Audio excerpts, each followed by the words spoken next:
Bapak, Ibu, Saudara, marilah kita membaca Alkitab setiap hari bersama Sektor 5.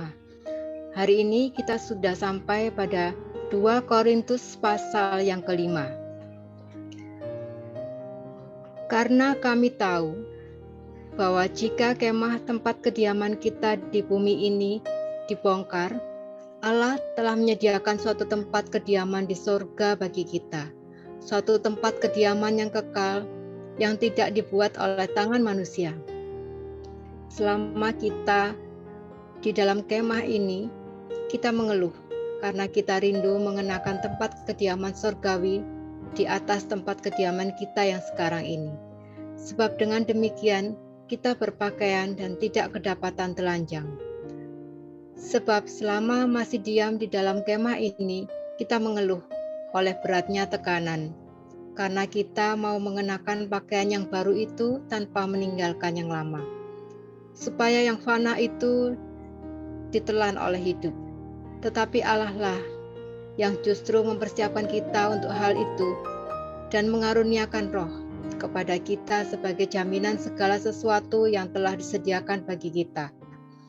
Maka oleh karena itu, hati kami senantiasa tabah meskipun kami sadar bahwa selama kami mendiami tubuh ini, kami masih jauh dari Tuhan.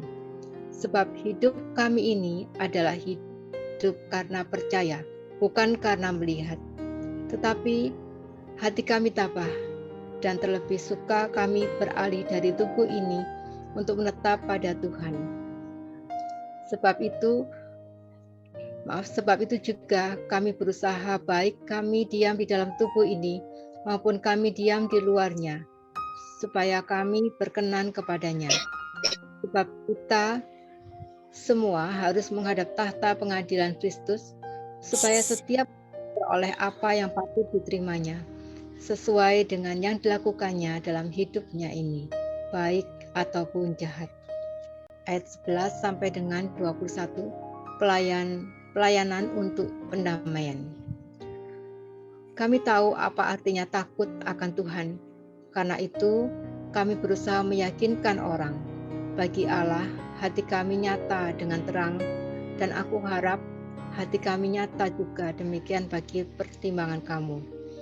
Dengan ini kami tidak berusaha memuji-muji diri kami sekali lagi kepada kamu, tetapi kami mau memberi kesempatan kepada kamu untuk memegahkan kami, supaya kamu dapat menghadapi orang-orang yang bermegah karena hal-hal lahiriah dan bukan batiniah.